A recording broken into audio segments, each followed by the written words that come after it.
Livro do Jogador, Parte 2, Jogando o Jogo, Capítulo 8, Aventurando-se, Episódio 57, Interação Social. Regras do D&D 5e. Uma produção RPG Next.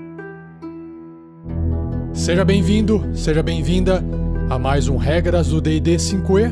Eu sou Rafael47 e nesse episódio irei apresentar a você o que o livro do jogador do RPG Dungeons & Dragons 5ª edição diz sobre as regras de interação social.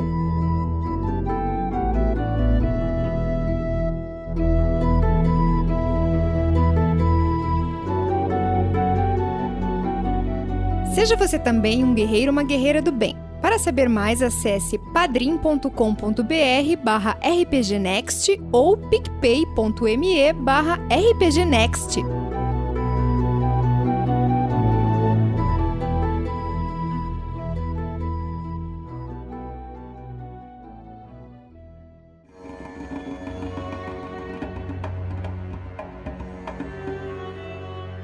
Vamos lá, continuando a leitura do livro do jogador do D&D 5e, na página 185, se você puder acompanhar a leitura, se você não estiver fazendo outras coisas, como pedalando, na academia, fazendo compra no mercado, faxina na casa, enfim, se você conseguir acompanhar, você vai poder ler também o que eu estou lendo aqui. E nessa página do livro tem um tópico sobre a interação social. Tá aí, para quem acha que os jogadores de RPG não têm interação social, estão enganados. Nós temos interação social sim, só que são interações sociais muitas vezes diferentes, né? Que as pessoas às vezes não compreendem. Mas olha só, o livro diz o seguinte, ó. Explorar masmorras, superar obstáculos e matar monstros são peças-chaves das aventuras de D&D. Ou seja, é aquela coisa, né? Aquela velha história, olha, eu não gosto muito de D&D porque tem isso, tem assado. Existem vários sistemas de RPG e o ideal é que cada um escolha o seu. Se você está jogando D&D, provavelmente o que vai acontecer na maior parte das aventuras é matar monstros e explorar masmorras. Então já deixa bem claro para sua equipe que se eles querem jogar D&D, provavelmente eles vão jogar uma aventura que vai ter esses elementos, ok? Agora, não menos importante, porém, são as interações sociais que os aventureiros têm com os outros habitantes do mundo. A interação assume muitas formas. Talvez você precise convencer um ladrão sem escrúpulos a confessar algum crime ou tentar bajular um dragão para que ele poupe sua vida. O mestre assume os papéis de todos os personagens que participam da interação e que não pertencem a outro jogador da mesa. Se vocês quiserem ver a abordagem do Erevan, lá na mina perdida de Phandelver, ele não tentou bajular um dragão, mas ele tentou fazer uma dancinha ridícula na frente dele para poder distrair enquanto seus amigos estavam fazendo alguma coisa, né, executando o plano. Não deu muito certo, mas ouçam lá a mina perdida de Phandelver do Tarrasque na Bota. Continuando, o mestre assume os papéis de todos os personagens que participam da interação e que não pertencem a outro jogador na mesa. Qualquer personagem desse tipo é chamado de personagem do mestre, em português é conhecido como PDM, ou NPC, que é o Non-Player Character, o personagem que não é do jogador. Acho que NPC fica mais interessante do que PDM. Em termos gerais, a atitude de um NPC em relação a você é descrita como amigável, indiferente ou hostil. Então, tem esses três tipos de comportamento. O NPC amigável está disposto a ajudar o seu personagem, enquanto aqueles que estão hostis tentam obstruir o caminho. Logicamente, é mais fácil você obter alguma coisa de um NPC amigável. Então, geralmente, quando você chega numa cidade, você pode ter os três tipos de comportamento dos NPCs ao redor. E provavelmente o mestre vai interpretar aqueles personagens de acordo com cada tipo de comportamento. É claro que nem sempre um NPC que está hostil em relação a você vai demonstrar essa hostilidade. Ele pode estar ali todo sendo gentil, sendo cordial, mas na verdade ele está fazendo um plano ali, ou enrolando os aventureiros para que a galera ali se arrume, se planeje bem e faça algum tipo de ataque, por exemplo. Então, é bem comum isso. Agora, o indiferente é quando o pessoal mal te conhece, então, olha, eu sou indiferente, né? Não sei o que você está fazendo aqui, ou simplesmente você está de passagem. E o amigável é aquele que, geralmente, talvez controle, tem um negócio, né? É dono de uma taverna, ele tem que ser amigável para poder receber as pessoas, para poder fazer as pessoas se sentirem confortáveis, e por aí vai. Dentro da interação social, tem algo que é inerente ao RPG, senão ele nem se chamaria RPG, que é a interpretação. Ou seja, ela é literalmente o ato de interpretar um papel. Nesse caso, é você, jogador, que vai determinar como o seu personagem pensa, age e fala. A interpretação é parte de todos os aspectos do jogo e ela vem à tona durante as interações sociais. As peculiaridades do seu personagem, seus maneirismos, sua personalidade, influenciam em como essas interações são resolvidas. E aí, nós temos dois estilos que você pode usar quando interpreta um personagem, que é a abordagem descritiva e a abordagem ativa. A maioria dos jogadores usa uma combinação desses dois estilos, e você pode usar qualquer combinação dos dois que funcionar melhor para você, beleza? Agora eu vou explicar para vocês, então, o que é a abordagem descritiva de interpretação, de roleplay.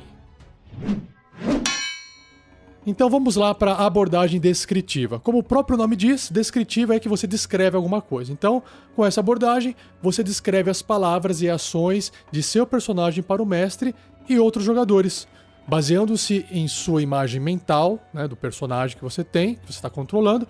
Você diz a todos o que o seu personagem vai fazer e como ele irá fazer determinada tarefa. Então, por exemplo, tem aqui o Chris, está jogando com o Tordek, que é o anão. Então, o Tordek tem um temperamento explosivo e culpa os elfos da Floresta do Manto pela desgraça de sua família. E aí, ele está numa taverna e tem lá dentro um detestável elfo menestrel que se senta à mesa de Tordek e tenta iniciar uma conversa com o anão. E aí o Chris, que está controlando o Tordek, ele fala assim: Tordek cospe no chão, rosna um insulto para o bardo e vai até o bar. Ele se senta em um banquinho e encara o menestrel antes de pedir outra bebida. Então repare que, nesse exemplo, o Chris está usando o discurso em terceira pessoa. Ele está falando o que o Tordek faz. E além disso, ele também está transmitindo o humor de Tordek, dando ao mestre uma ideia clara da atitude e das ações do personagem dele. E ao usar essa abordagem descritiva de interpretação, você tem que ter em mente as seguintes coisas, que são 3 pontos aqui. Número 1, descreva as atitudes e emoções do seu personagem. 2, concentre-se nas intenções do seu personagem e como os outros podem percebê-las. E 3, forneça o máximo de detalhes que você se sentir confortável em dizer. E por fim, não se preocupe em fazer as coisas exatamente corretas. Você deve apenas pensar sobre o que seu personagem faria e descrever o que vem em sua mente. Antes de eu passar para o próximo tópico, deixa eu fazer aqui uma observação, né, da minha experiência, dos jogadores que eu já joguei RPG. É normal, é mais natural, no começo, quando os jogadores não têm o hábito de jogar em RPG, ou eles são mais tímidos ou introvertidos, enfim, falar em terceira pessoa, falar o que o seu personagem está fazendo, porque ele está controlando o personagem. Não é o jogador que é o personagem, ele só controla. É como se ele fosse um deus com marionete controlando o personagem dele. Então ele está falando sempre o que o personagem dele está fazendo. Não tem problema, mas isso faz com que a aventura ela fique um pouco menos imersiva. Eu acho mais interessante, apesar de exigir um pouco mais de habilidade ou de exigir que a pessoa, o jogador, seja um pouco menos introvertido, né? Seja um pouco mais à vontade em falar como se fosse o personagem. E essa é justamente a próxima abordagem que eu vou apresentar para vocês.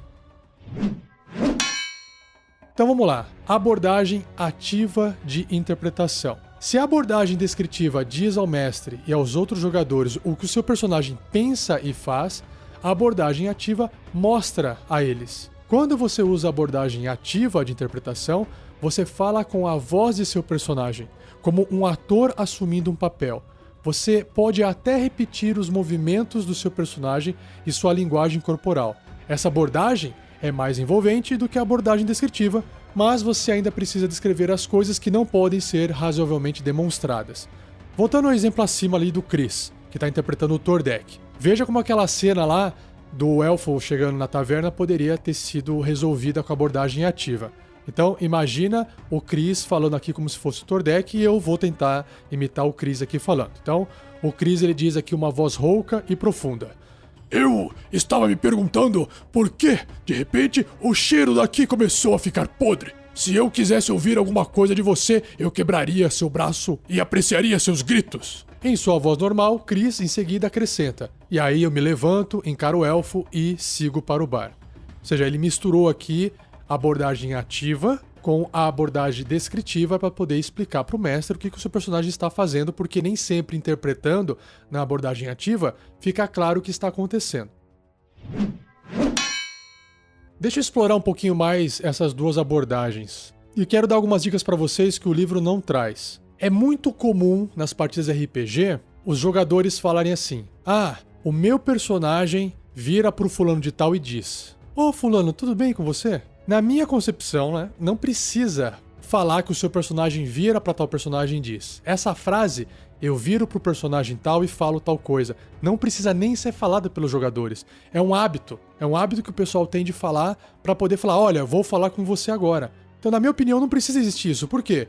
Basta você simplesmente usar a abordagem ativa e você já falar com o personagem. Então, por exemplo, vamos pegar aqui o Tordek e o elfo, né? O anão Tordek e esse elfo estranho aí. Eu não preciso falar assim pro mestre: mestre, então o Tordek vira pro elfo e fala o seguinte. Não precisa fazer isso. Simplesmente fale: ô elfo, por que você está aqui nesse bar? Saia daqui! Entendeu? Você não precisa dizer que você vira e fala. Esse é um hábito, é um costume que o pessoal cria da abordagem descritiva. De tanto estar acostumado às vezes a falar de forma descritiva, o pessoal não consegue tirar a descrição do que ele quer fazer. Inclusive, ele descreve o que ele vai falar. Não precisa descrever o que você vai falar. Basta falar, certo? Uma outra coisa também que eu acho legal que dá para adaptar. Às vezes as pessoas estão fazendo muitas coisas, que nem vamos pegar a situação do bar. Ah, eu pego e tomo uma bebida. Ah, eu pego e me levanto. Ah, eu pego e cedo o meu lugar para o elfo se sentar.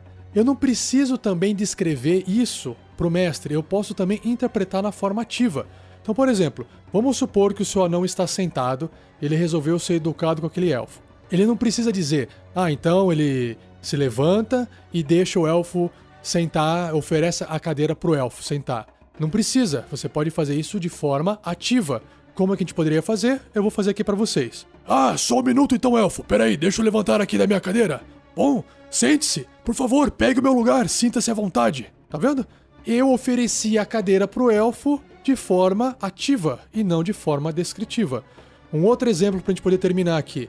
Às vezes o pessoal, os jogadores estão jogando e querem transferir os itens entre eles. Então, às vezes um fala assim: ah, o meu personagem entrega a espada pro amigo. Não, também não precisa falar dessa forma. Também pode falar de forma ativa. Vamos lá. O Tordek, de repente, resolve entregar para esse elfo uma adaga. Então, ao invés de eu falar: eu entrego uma adaga pro elfo, eu posso falar assim: ei, elfo, olha só, pegue essa adaga minha, fique com você, será importante na sua jornada. E de repente, vamos supor que o elfo não queira. Ele pode falar assim, né, o jogador: ah, eu recuso a adaga do Tordek. Ele pode fazer isso em primeira pessoa, na abordagem ativa. Não, obrigado, gentil anão, eu não precisarei da sua adaga. Vocês entenderam? Claro que isso exige treinamento, é claro que exige prática, mas estou aqui apenas dando essas dicas para que vocês vão se acostumando e transformando uma partida que tem muita descrição em uma partida que tem mais abordagem ativa, beleza?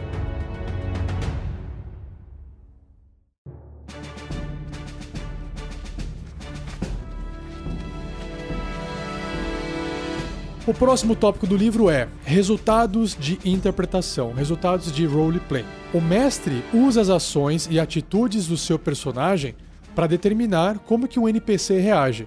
Um NPC covarde curva-se sob ameaças de violência, por exemplo. Uma anã teimosa se recusa a deixar qualquer um importuná-la. Um dragão vaidoso adora um puxa-saco. Ao interagir com um NPC, você deve prestar muita atenção ao retrato que o mestre faz do humor, diálogo e da personalidade do NPC.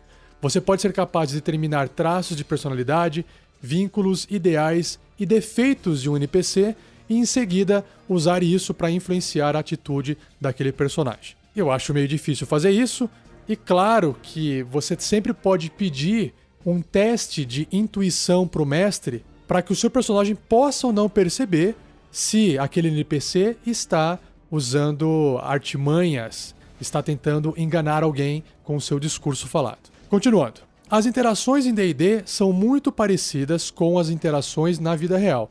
Se você puder oferecer ao NPC algo que ele deseja, ameaçá-lo com algo que ele teme, ou se aproveitar de suas simpatias e objetivos, você pode usar as palavras para obter quase tudo o que quiser. Por outro lado, se você insultar um guerreiro orgulhoso ou falar mal dos aliados de um nobre, seus esforços para convencer ou enganar de nada valerão. Claro, use o bom senso durante a interpretação, que vai dar tudo certo. Ah, e mais, durante um combate também é possível usar a abordagem ativa. Claro que no combate é mais comum a gente descrever o que a gente vai fazer. Ah, eu vou fazer tal magia.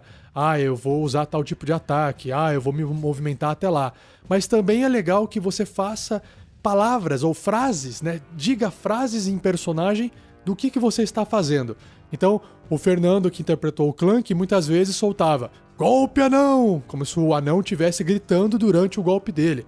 Às vezes você está se movimentando e chegando perto do mago para proteger, você até fala, olha, estou me movimentando aqui, chegando próximo ao mago para proteger ele. Mas você também pode conversar com o seu amigo mago. Vamos supor que o seu amigo mago se chama Mark. E aí você corre, o Tordek corre.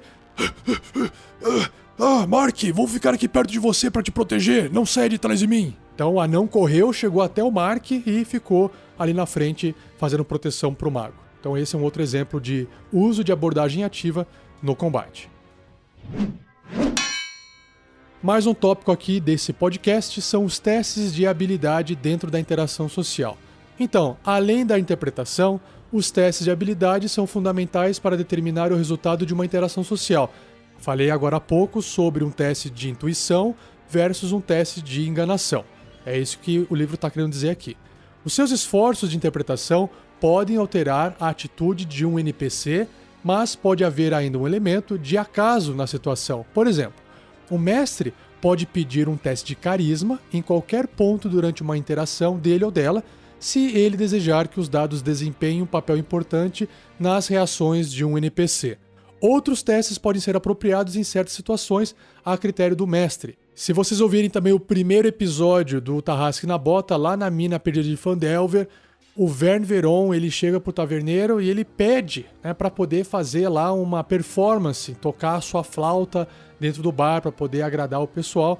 Então, essa situação, no caso, poderia ter exigido um teste de performance, de atuação, para saber o quão bem o Vern, naquela cena, teria tocado a sua música na flauta, por exemplo. Continuando aqui, você deve prestar atenção às suas proficiências em perícia, em skills, quando pensar em como interagir com um NPC e pesar na balança a seu favor, utilizando uma abordagem que se baseia em seus melhores bônus e perícias. O que ele quer dizer com isso?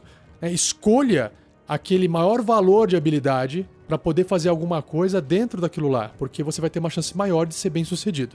Se você não é bom em intimidação, então evite sair intimidando as pessoas. Mas se você é muito bom em performance, em atuação, igual eu citei o Vern Veron, por exemplo, você talvez tenha uma chance maior, talvez não, você vai ter uma chance maior de ser bem sucedido em testes que envolvam atuação. As pessoas vão se sentir mais, sei lá, atraídas por você, elas vão, de repente elas estão ali naquela situação de que são indiferentes, elas não estão amigáveis, mas elas estão indiferentes. De repente, o bardo fez uma puta performance, uma super atuação ali em palco, e alguns NPCs, ou sei lá, o taverneiro que estava desconfiado de vocês, de repente falou, olha, esses caras são bons, esses caras têm talento, esses caras podem até me ajudar, vou ser mais amigáveis com eles. E aí o NPC sai da indiferença e passa a ser amigável. Ou até o contrário, o teste deu muito errado, muito errado. E aí, de repente, o bardo irritou alguns NPCs da taverna. Tava um monte de gente ali indiferente e, de repente, uns 2, 3 ficaram hostis. Começaram a atacar, sei lá, comida em você, bebida de longe, mijo, enfim, tomate. E aí pode até acontecer uma encrenca dentro da taverna por causa dessa falha no teste do bardo. O livro traz outros exemplos aqui, né? Ó, se o grupo precisa enganar um guarda para entrar em um castelo, o ladino, que é proficiente em enganação, é a melhor aposta para liderar a interação. Ao negociar para libertar um refém, um clérigo com persuasão pode tomar frente na maior parte da conversa. Então o livro complementa com alguns outros exemplos aqui.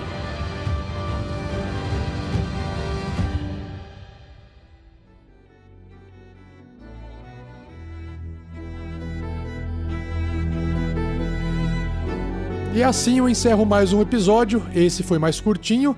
Se você gostou, por favor, não esqueça de compartilhar esse episódio com seus amigos, amigas, jogadores, jogadoras, mestres e mestras. E claro, continue a discussão desse episódio no post dele. Então você pode escrever pra gente onde quer que você tenha ouvido esses episódios, que a gente vai poder responder, ou as outras pessoas vão poder ler o que você escreveu e você gera uma discussão. Vocês preferem abordagem ativa, abordagem descritiva? Como é que dá para poder transformar uma abordagem descritiva em ativa, igual eu dei alguns exemplos? Então, comentem isso, eu acho que vale a pena para poder tornar a mesa muito mais interessante para todos que estão jogando. Mais um recadinho, se você ainda não conhece nossos outros podcasts, saiba que a gente tem Aventuras e RPG do Tarrasque na Bota, podcasts de bate-papo como, por exemplo, da Forja, esse aqui que vocês estão ouvindo e tem mais o Regras do GURPS, enfim, até podcasts envolvendo outros sistemas. Então, basta você acessar rpgnext.com.br.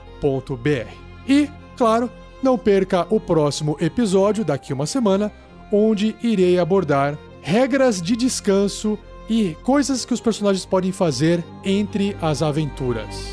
Beleza? Muito obrigado, um abraço e até o próximo episódio.